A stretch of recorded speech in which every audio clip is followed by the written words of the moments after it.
Assalamu alaikum. Abenzikiriza endala bannange omukama mulungi ekiseera kyonna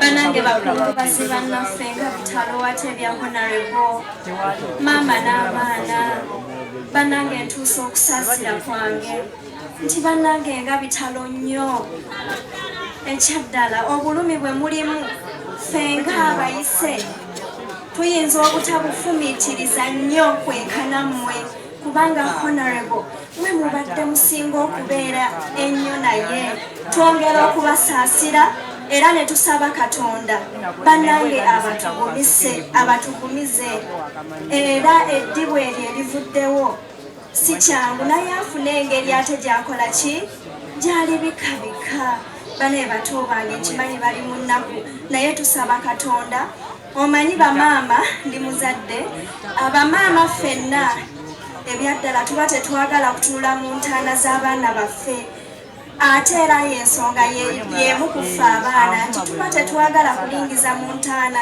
z'abazadde baffe naye ate Katonda yakola ki yasalawo ekiseera bwe kiba kituuse ng'omuntu we bannaye amwetaaga toyina kyosobola kukola abamwetaaze people power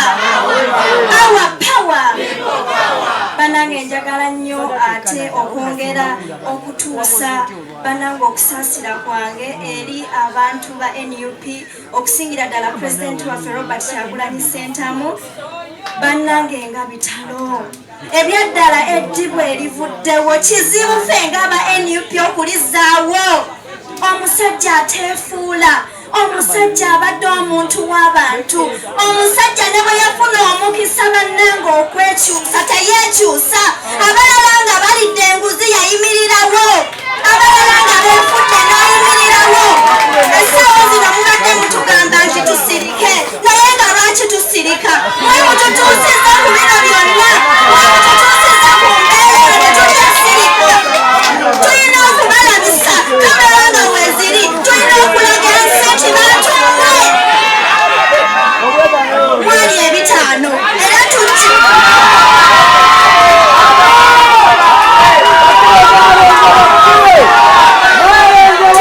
twatondera bannaddiini mwenna naye essaawa zino bataata bamaama tuli mu bulumi lwansonga ebigudde ku honorable waffe tubimanyi bamuwadde butwa Museveni yamuse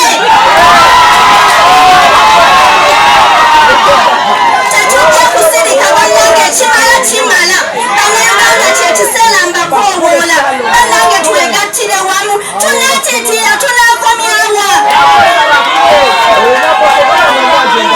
era bannamasaka essaawa zino erinnya Mukisa Proscovia Nabbosa seekwekeredde abantu abo mubagobe bwe bajjanga ku mukolo mubalabise abantu b'e Masaka n'eyo yonna baba nga babeesiga lwaki mubalyamu olukwe bwe mwajja mwatambula n'ebigambo byammwe mwagamba nti muli babeesigwa eri abantu lwaki muli enguzi nange babuuza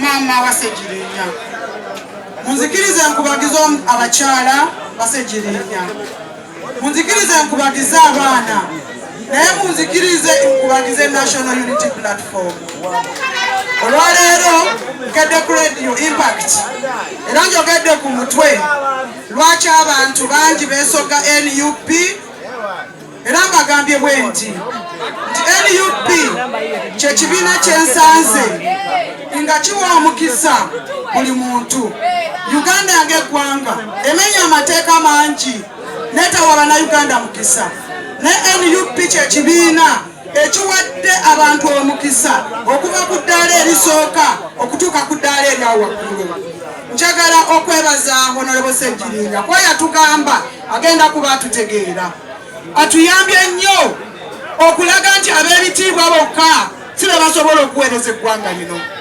atulaze nnyo nti olwaleero Uganda olw'okuba etambula kyennyumanyuma buli muntu asobola okugitambuliramu njagala okubasaba bannayuganda abali wano na NUP ffenna abali wano Honorable Ssegirinnya alwaniridde eggwanga luno bwe luba lutalo alulwanye kye tuliko mu Uganda bw'oyogera ofa ne bw'osirika ofa mbasaba lwakiri okufa n'obutanyagwa ebbanga lyonna pulaani ppya ejja kubangawo naye tetugenda kufuna country B Uganda ye country A yaffe bwe tutagirwanirire abaana baffe bagenda kutubuuza abakyala ba NUP abali wano njagala okubagamba ekigambo kino tulwane kubanga abakyala mu Uganda tuli ebitundu 52 ffe tusinga okunoonya akalulu njagala tuddeyo buli omu ewammwe gy'oli Ssegirinnya tujja kumusasula nga tudadde Kyagulanyi mu ntebe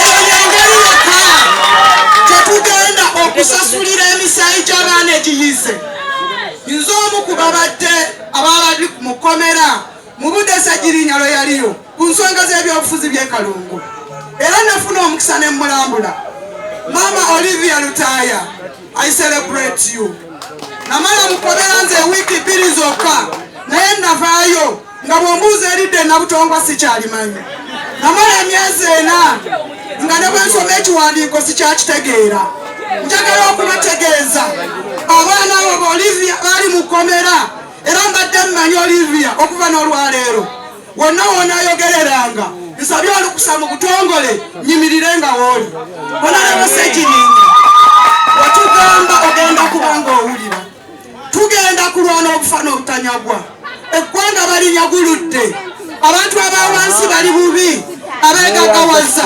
waliwo asabye Saala wano nti waakiri Ssegirinnya otusabire Katonda atuyambe nti oli atandike n'emmandwa ze zonna zitwale abavubuka abali wano kugenda kuba musango munene mu nsi muno ne bamunatuuka ewa Katonda ogenda kwogera oludda lwe waliko wali ku ludda olulwanirira Uganda wali ku ludda olulwanirira abantu buli omanyi nti alidde ssente y'omuwa omusolo wa mu Uganda kugenda kumwokya ate kugenda kutandikira ku nsi tujja kumwokya ku nsi ne mu ggulu ku nsi kye tugenda okukola tujja kumwokyera mu bokisi tetugenda kuddira misayi gy'abaana abafudde netumaliriza nga ngamba bwenti ffenna nga bwe tuli wano tufune obusungu tubabuulire nti ffe tetusumagirangako abakyala mbasaba tugende tunoonya akalulu tumalirize nsaba Omukama Ssegirinnya abafu tebafa the dead are not dead Ssegirinnya zuukuka Senteza zuukuka Nawukenya zuukuka Pepisi zuukuka ozuukuka beegatte mu lutalo lwe tululwane nga batwala abakibuuka omumbadde nga kuba busaale mu bbanga ensi neetereera tuyanzege Ajat Aisha waliku NUP mugira NUP everywhere basebo ne banyabo nze eddoboozi lyange libeera tonotono njagala kubasaba tuwuliziganye bulungi nkimanyi gyensoma ey'obusiraamu bwe tubeera mu nnyimbe tutera nnyo tulagira okubeera abawombeefu naye ate bwe tuwerekera singa yabadde omulamu n'akwata omuzindaalo guno za ebigambo yandibyogedde ng'abantu bwe babyogedde nze ndudde nga ndi ne Honorable Ssegirinnya Muhammad olunaku olumu twasinkana mu 2014 twasinkana mu paaka empya naŋŋamba nti ŋŋenda Kawempe North nga MP ne mugamba nti ndaba kyabulamu kuba nange nali njagala kujja Bukoto South Erwengo ne mugamba kye tuba tukola tusooke tukwate obwa Lord Councillor ekisanja kimu ekisanja ekiddako tugende mu Parliament nakkiriza ffenna 2016 ne tuyingira akalulu k'obwa Lord Councillor Katonda n'amusaasira n'awugula nze ne bitatambula bulungi mu Lubaga North n'afuuka Lord Councillor wakati wa 2016 ne 2021 mu 2017 twaddamu okusinkana mu lwokaano ekyaddondo nga tunoonya akalulu ka pulezidenti Kyagulanyi.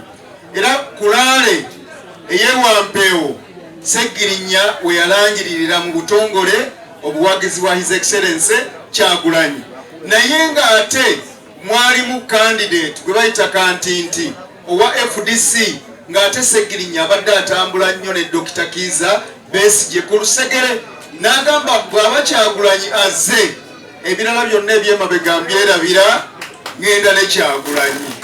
Era okuva olwo atambudde ne Kyagulanyi paka Mukama lwakoze eki lwamuyise.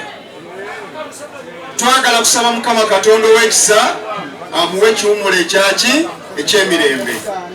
Njagala okubeebaza aba foot soldiers, njagala okwebaza abakulembeze ba NUP, mwebale kubeerawo ku lw'abannaffe bonna nga batuuse mu buzibu. Mwekubireko mbugalo mwenna aba NUP. Naye Abaganda bagamba ennyonyi enkulu yeeyigiriza ento okukola ki? Kyagulanyi yatuyigiriza okweyisa bwe tutyo. Nkakasa buli omu ayigira kwani? Ntunuulidde ba Olivia Lutaaya bano nga bali mu kkomera n'abasibe abalala bonna kuba ffe tubaddewo. Kyagulanyi abajja omuntu okubala bamutwala. Buli lwafuna omukisa okukwata omuzindaalo, buli lwafuna omukisa okutunula mu kamera, asigala ayogera ku muntu oyo. Buli lwafuna omukisa asigala ayogera ku bantu abanyigirizibwa. Ekyokulabirako ekyo naffe ndowooza tukiyize bulungi. Buli we mufunanga omukisa okukwata omuzindaalo, mukoowoole mwogere ku bantu bonna abanyigirizibwa. Njagala kumaliriza nga nebaza mwenna abeetabye mu nteekateeka. Field Commander Honorable Namayanja bwe yabadde ava kuno yakwasizaayo ka assignment. Era nsaba tukakolere wamu naddala abakulembeze abali sayidi eno. Era n'abawali mubalabye okusinziira ku nteekateeka gye tulina olunaku lw'enkya. Mutunulire emikeeka gye tulina. Tegirina nakyo gisobola kukola. Wabula twagala kuraisingayo akasente either tupangise oba tulabe ekyokukola okusinziira ku kasente ketukoze eki ketufunye. Yakinkwasiza nga ndi awo. Njagala okubasaba mu kadekiika kano, nkimanyi bulungi tuli mu struggle. Abamu tebabeera bulungi naye ate ffe tulina budget. Singa abadde bukungu mulala gwani gavumenti singa yayisiza dde obukadde nga 300 nga bugenda mu muziika. Naye kaakati ffe bukadde 300 buli omu kyakwata kyetukola ki kyetukozesa. Twakurayizinga emikeeka gye tugenda okukozesa mu lunaku lw'enkya. Ate njagala nnyo okubasaba bannaddiini bano nga batukulembera tubawe nnyo ekitiibwa, kubanga nga batugambye muganda waffe kati takyalina kyayagala kyonna, ayagala kumusabira.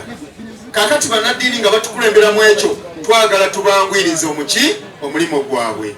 Njagala kusaba sigenda kubawa kazindaalo kwogera, omubaka oba omukulembeze yenna oyinza okuwanika ne twogera sente z'okoze ki z'otuwadde. Si bya pledge z'olina z'okola ki z'otuwa zetukuŋŋaanya zetugenda nazo kyetugenda okukola. Era nze ntandise tufune omuntu ajja atuyambeko okukwata sente zino. Wabeewo ajja atukwatireko sente zino. Kansala ono katukwatireko, kansala Jamira. Nze ntandise n'emitwalo gigino 3 gye nnina wano. Nsaba buli alina kyatuwa wanika omukono tuteeke zeturayizinga. Sajja ly'abeene Honorable atuwadde emitwalo 5. Tweyanziza nnyo. Mubakubireko omugala abatuwa sente. Mukulu atuwadde 15. Njagala turayizinge sente ezo kubanga Pulezidenti yatugamba kyolina ne meeya atuwadde omutwalo gumu, meeya wa Masaka City, my speaker wa Masaka City, Mr. Honorable Achiris. Twagala turayizinge akasente ketufuna kasalawo either tugula amatundubaali oba tupangisa emikeeka emirala. Mwebale nnyo singa waliwo asobola nombanga olina tofaayo zonna z'olina zitukolera. Akanamba k'essimu ndowooza tuweeyo ka Honorable Achiris tuleme kuwaayo kange nga tusonda sente. Waliwo abaagala oziteeka kusimu. Aha, muganda wa imirida bakusiba ne onalubosegirinya oyo naye bamusibako ne onalubosegirinya era wasitwago naye atuwaddeyo omutwalo akulira abatembeeyi mu kibuga ne onalabona bosa naye atuwaddeyo emitwalo 2 okuva emityana. Yes, webale nnyo, webalire ddala. Tewetya kyonna kyolina kyetulayizinga kyetugenda nakyo naye nga njagala okwongera okubeebaza onalabaseri mukumakana Kambata naye omusibe abasibe bangi nnyo okuva enansana. Webale nnyo, webalire ddala atuwadde omutwalo. Nansana municipality kana Kambata omuzogganyi naye bamusibe amusibe. Chairman Mayugo atuwadde emitwalo 3. Chairman Mayuge mukubireko mbugalo. Yes, tuli mu kugenda maaso. Njagala tukaveemu ako akanyomero. Genda wali watuwa, genda wali watuwa.